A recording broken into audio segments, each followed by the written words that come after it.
Salut les geeks, alors aujourd'hui on se retrouve pour une nouvelle vidéo, ça sera plutôt un mini tutoriel puisque je vais vous montrer comment remplacer votre environnement de bureau sous Ubuntu par KDE, donc concrètement Kubuntu, directement en ligne de commande, donc vous n'aurez rien à réinstaller, rien à désinstaller, vous avez juste une commande à appliquer et vous allez directement switcher sur Kubuntu. Alors pour ceux qui connaissent pas Kubuntu, c'est tout simplement la version d'Ubuntu avec KDE Plasma d'installer, donc KDE Plasma c'est l'environnement de bureau KDE qui est un petit peu différent de GNOME. Alors pour ceux qui ont plutôt l'habitude de Windows, ça sera peut-être un bureau qui va beaucoup vous plaire puisqu'il est vraiment plus proche de Windows au niveau des menus, au niveau de l'ergonomie.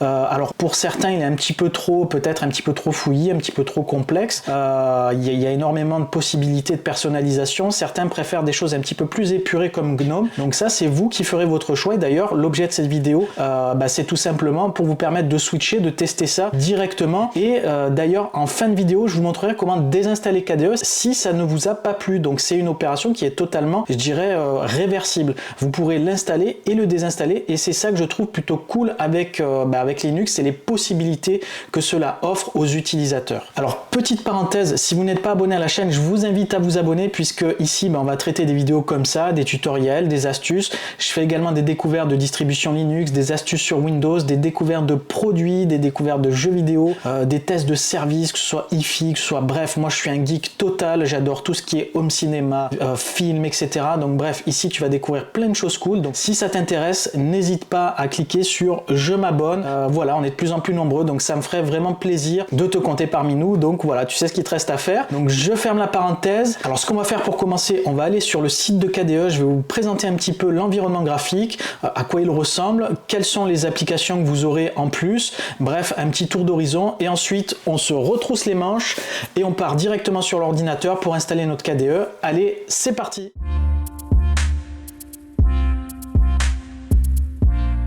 Alors nous voilà sur le site officiel donc de KDE Plasma. Donc là ici, comme on peut le voir, on a un petit aperçu de l'environnement graphique de KDE. Et en fait, on peut voir ici, c'est quand même assez proche donc de Windows puisqu'on a ici une barre de menu plutôt donc sur la partie basse avec, comme on a l'habitude sur la partie droite, donc l'heure avec des petits icônes, etc. Ici on a une sorte de bouton menu démarrer et avec donc les icônes positionnées exactement pareil. Voilà, même au niveau des icônes, au niveau de la position, un peu tous les éléments, on peut retrouver vraiment facilement, je dirais, la philosophie de Microsoft derrière cet environnement de bureau, bien qu'il a ses propres, je dirais, ses propres originalités, des choses qui sont quand même assez différentes. On a quand même globalement une philosophie qui est un petit peu plus proche de ce que propose Windows, contrairement à GNOME qui part un petit peu sur quelque chose, je dirais, qui est peut-être un petit peu plus proche de ce que propose Apple et macOS. Donc c'est un petit peu, je trouve, une philosophie différente.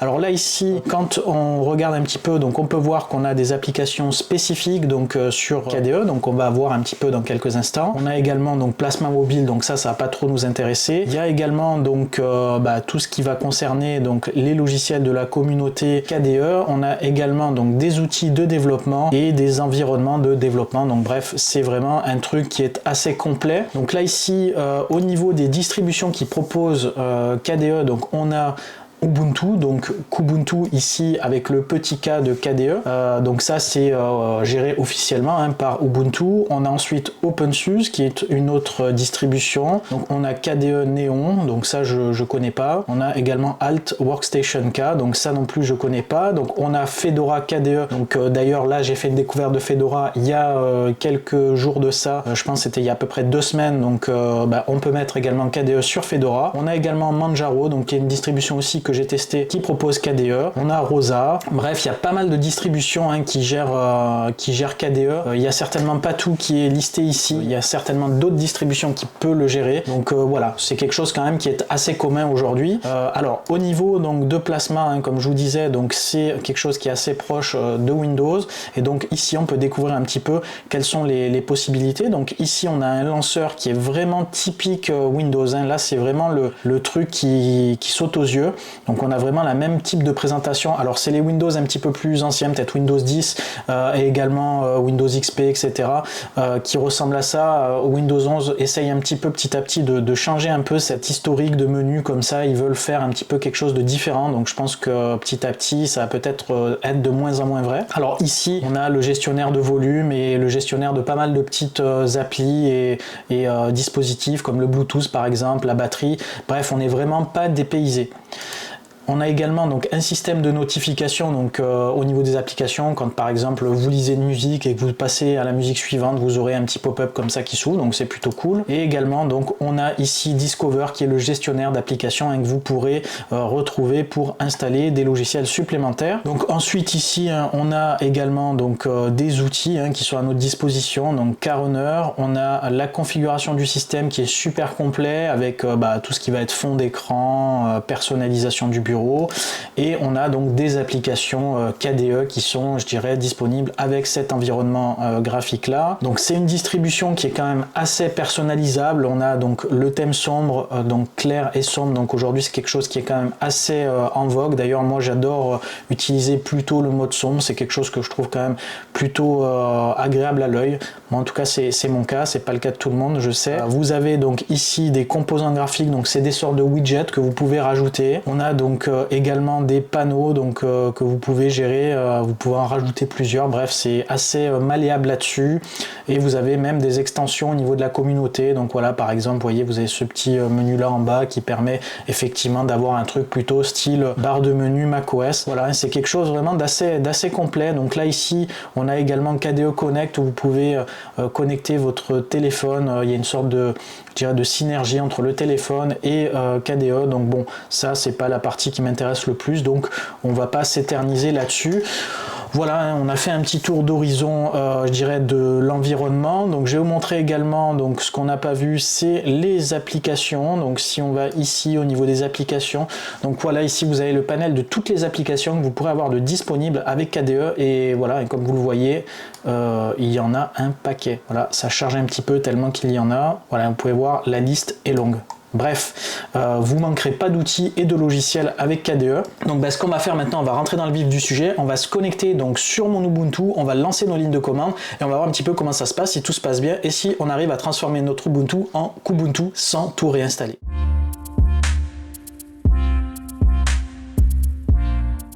Voilà, donc on se retrouve donc sur le bureau Ubuntu. Donc là c'est un Ubuntu 22.10, donc ça devrait fonctionner également pour la version précédente et pour également les générations d'avant. Il ne devrait pas y avoir de soucis. Alors là, pour effectuer ces opérations là, on va ouvrir donc le terminal. Alors le terminal, moi j'ai un petit raccourci ici, donc j'y accède directement en cliquant dessus. Donc si c'est pas votre cas, vous pouvez aller dans les applications, vous tapez terminal. Et vous allez donc retrouver directement l'application accessible. Et là, donc voilà, on se retrouve donc devant notre terminal, donc notre console. Donc là, on va taper donc une commande, une simple commande qui va nous installer directement donc le bureau d'environnement de KDE. Donc on va taper la commande suivante, donc sudo, donc pour exécuter les programmes en mode super utilisateur. On va faire apt get install et on va tout simplement installer Kubuntu-desktop. On va faire entrée, vous mettez votre mot de passe et donc là il va donc nous proposer d'installer tout un tas de paquets. Donc ça va être donc le bureau d'environnement et également toutes les applications qu'on avait vues précédemment qui vont également s'ajouter à votre système. Donc là si on regarde, il y en a à peu près pour 1,5 Go, donc c'est quand même une mise à jour qui est un petit peu importante quand même. Donc je vais valider, ça va prendre un certain temps donc pour tout installer et tout activer. Donc je vais le laisser tranquillement travailler, je vous laisse ça en tâche de fond directement et ensuite on se retrouvera directement donc sur la suite des opérations. Alors information importante, quand vous lancez cette commande là, vous avez donc un choix à faire qui va être important ici, donc vous faites OK. Voilà, et ensuite ici donc il va falloir changer le gestionnaire de session par défaut. Donc par défaut c'est GDM3 et en fait donc pour fonctionner KDE a besoin donc de SDDM. Donc c'est celui-ci qu'on va choisir. Vous faites OK et là normalement tout va se passer le plus simplement possible. Vous laissez votre ordinateur travailler, donc vous affolez pas si tout défile comme ça, c'est tout à fait normal pour ceux qui n'ont pas l'habitude. C'est tout simplement ce qui se passe en tâche de fond lorsque vous faites les choses directement avec une interface je dirais visuelle. Là c'est ce qui se passe en réalité au niveau de votre système, donc là tout est expliqué, hein, il est en train de faire les opérations. Allez, donc je laisse la main et on se retrouve un petit peu après.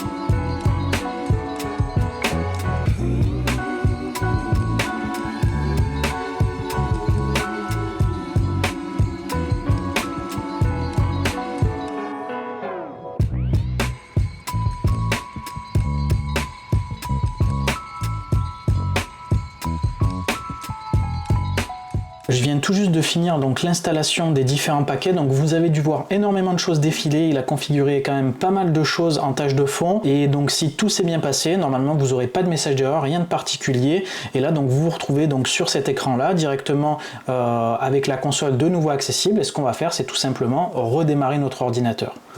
Donc vous tapez reboot ici, hop, et ça va lancer donc le redémarrage de votre ordinateur.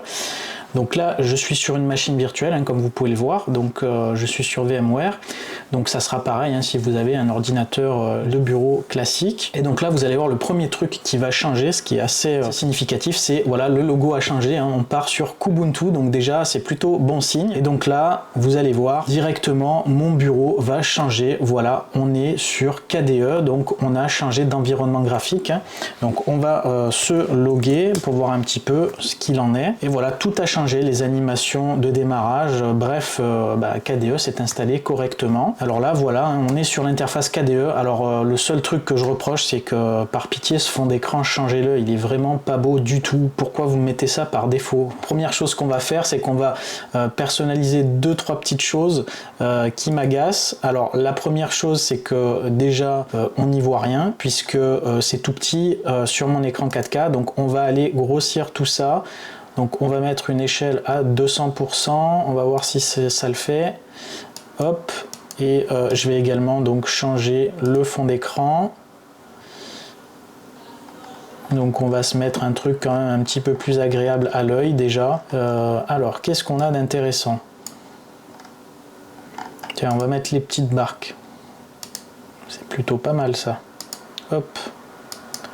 Voilà, c'est déjà plus agréable à l'œil. Je vais redémarrer la session pour avoir je dirais une visibilité un petit peu plus grosse, puisqu'il m'a demandé de redémarrer, et ensuite on va se retrouver donc sur l'environnement de bureau un petit peu plus agréable à l'œil.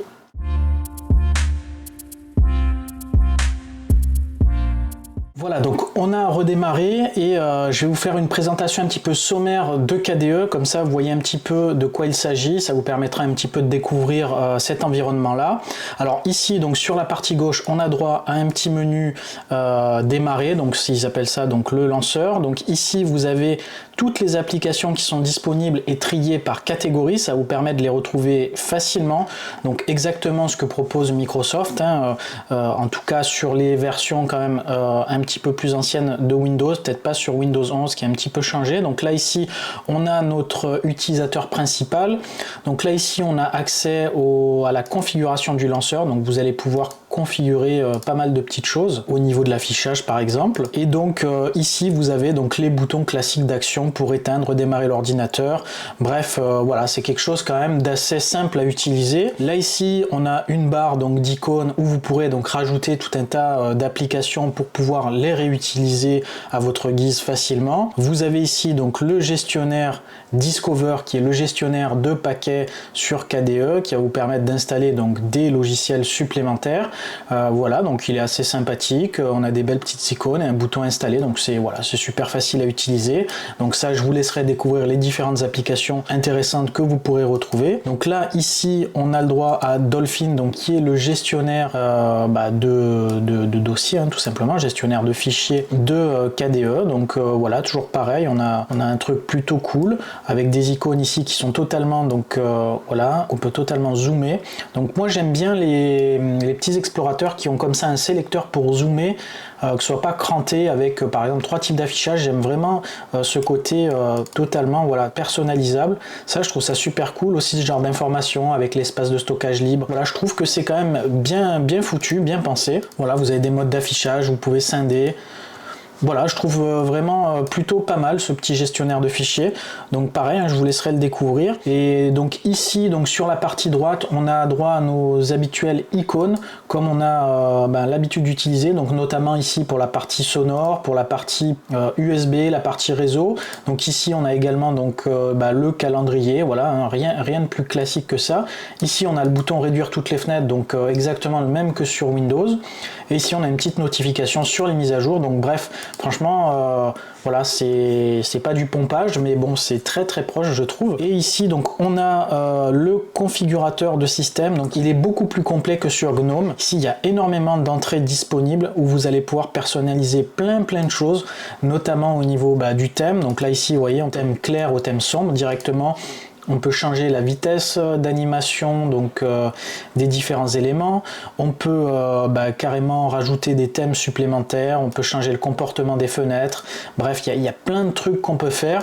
Donc c'est vraiment super cool. Alors je vais pas vous faire un tutoriel vraiment sur l'utilisation de KDE. C'est pas l'objet de cette vidéo. C'était vraiment pour pouvoir l'installer. Voilà, donc on vient d'installer KDE avec succès. Donc on se retrouve directement sur l'environnement de bureau de KDE. Donc voilà, ça fonctionne plutôt bien, c'est cool, etc. Mais si jamais ça vous plaît pas, vous l'utilisez, que vous trouvez finalement que vous préfériez GNOME, on va voir comment revenir en arrière, comment réinstaller GNOME directement et dégager tout simplement le bureau KDE pour que vous puissiez retrouver vos vieilles habitudes si c'est celle que vous préfériez.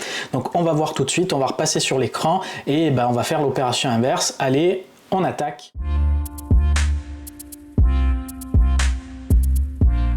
Voilà, donc nous revoilà sous KDE. Donc si jamais donc effectivement ça ne vous plaît pas ou que vous voulez revenir sur GNOME, donc sachez que c'est possible. Il va falloir lancer quelques commandes, il y a quand même quelques consignes à suivre, sinon vous allez peut-être un petit peu galérer. Donc je vais vous montrer étape par étape donc ce qu'il faut faire pour revenir sur le bureau d'origine. Donc il y aura également quelques petites manipulations à faire donc sur GNOME aussi pour vraiment remettre un petit peu tout d'équerre. Alors la première chose qu'on va faire donc c'est se rendre sur le terminal, donc la console sur KDE. Donc le programme s'appelle effectivement console avec un K, le K de KDE, et donc on peut le retrouver directement donc sur la barre de menu ici. Et donc si on appuie là directement, hop, on a notre logiciel console donc qui est ici. Et donc si vous le trouvez pas, vous pouvez utiliser la barre de recherche par ici et vous tapez donc console. Donc je vais le lancer. Voilà, donc on est directement donc sur notre console et là on va taper donc sudo. Alors pour ceux qui connaissent pas cette commande là, donc sudo c'est pour super utilisateur. Donc en fait ça permet d'exécuter des commandes pour lesquelles vous n'auriez pas les droits par défaut. Et là c'est le cas effectivement. Donc tout ce qui est installation de paquets ou autre, il faut des droits super utilisateur.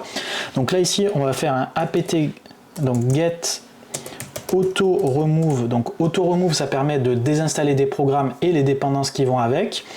On va faire un purge, donc ce qui va permettre en gros de supprimer tous les fichiers de configuration ou les traces supplémentaires qui pourrait y avoir sur les paquets que vous installez. Et donc on va tout simplement désinstaller Kubuntu Desktop.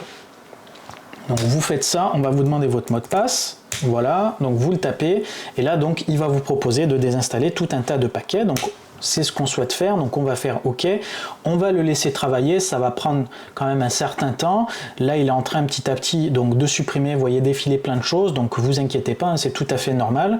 C'est ce qui se passe quand vous faites tout simplement les choses avec des logiciels en interface graphique, c'est ce qui se passe directement en fait en tâche de fond au niveau de l'ordinateur.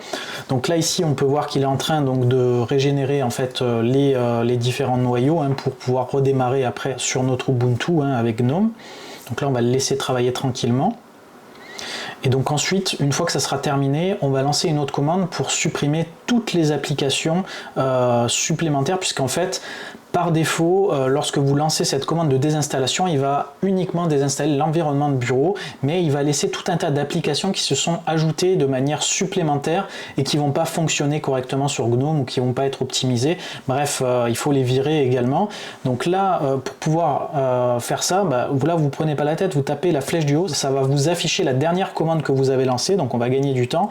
Et là ici, on va taper donc KDE avec une étoile. Ça va vraiment supprimer en fait tous les paquets qui commencent par KDE ou pour lequel donc il y a KDE et toutes les dépendances, et ça va faire le nettoyage complet, je dirais, de tous ces paquets là. Donc hop, ça va tout virer. Donc là ça va être un petit peu plus long parce qu'il y a un peu plus de paquets, et donc on va le laisser tourner tranquillement, et quand ça sera fini, on va lancer d'autres commandes pour éviter de redémarrer sur la console et de ne plus avoir du tout d'environnement graphique, puisque là effectivement, vu qu'on vient de tout supprimer, il n'a plus du tout d'environnement graphique pour se retrouver, et ça risque d'être effectivement problématique. Alors bon, ceux qui bidouillent un petit peu sur la console, ils pourront très facilement le remettre en place, mais si vous n'avez pas trop l'habitude et que vous voyez directement une console, vous allez, je pense, vous affoler.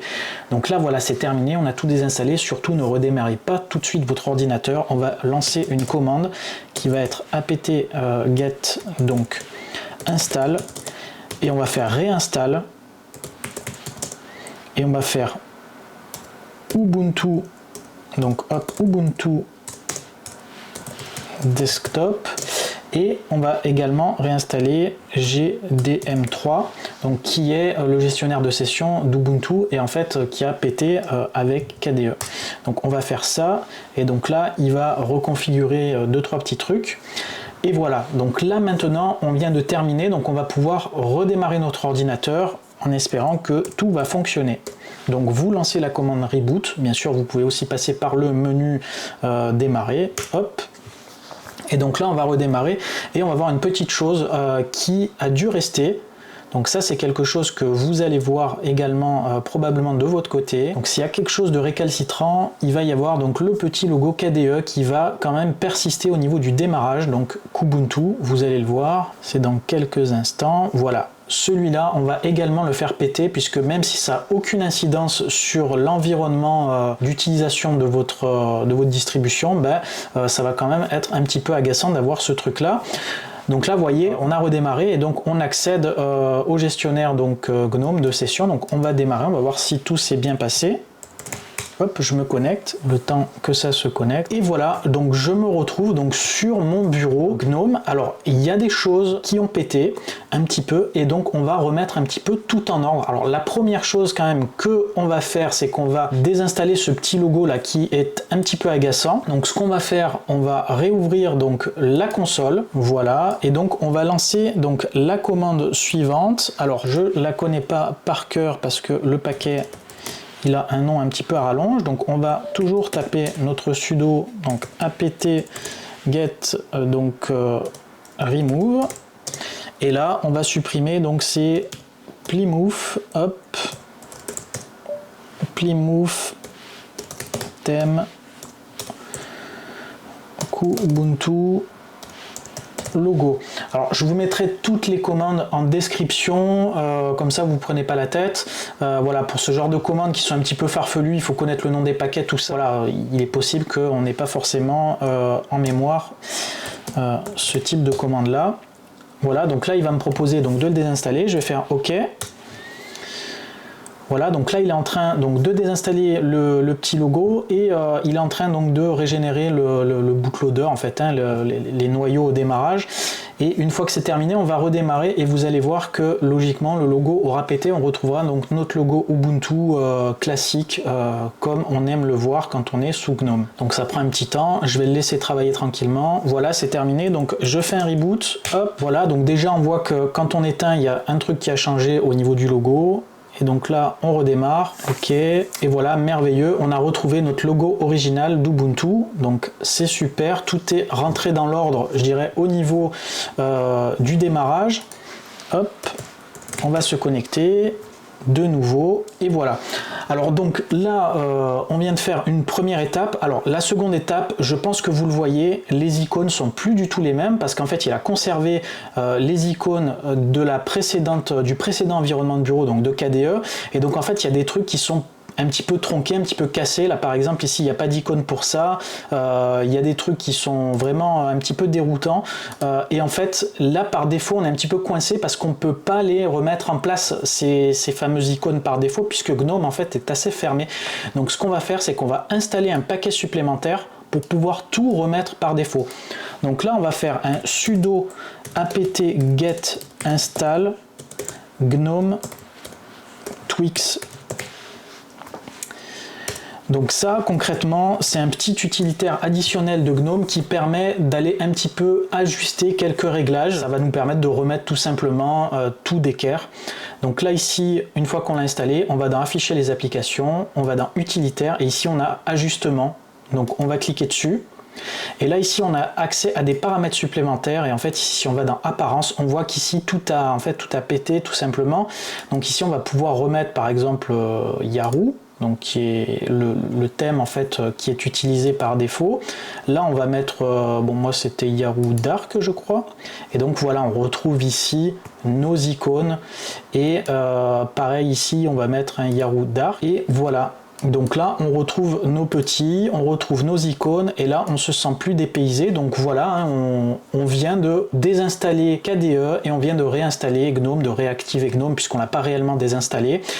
Voilà, donc tout simplement vous pouvez passer de l'un à l'autre sans problème et sans rien casser de spécial. Donc hein, voilà, hein, si on va sur le moniteur système, tout fonctionne, nos applications fonctionnent, donc bref, mission accomplie, hein. Vous pouvez lancer donc Visual Code, il n'y aura pas de soucis, voilà, tout fonctionne parfaitement. Voilà, donc écoutez, on vient de réussir à installer KDE et on vient également de réussir à le désinstaller, donc bah, vous pourrez le faire par vous-même directement de votre côté. Donc je vais passer donc sur la conclusion. Et voilà, donc on vient de terminer donc ce petit tutoriel. Donc je trouve ça trop cool de pouvoir passer de l'un à l'autre directement, donc de KDE et à GNOME. Ça permet vraiment des possibilités importantes lorsqu'on utilise Linux et Ubuntu. Vous pouvez vraiment personnaliser les choses de manière très poussée, ce qui n'est pas le cas sur les Windows et les macOS, hein, qui sont quand même relativement très figés.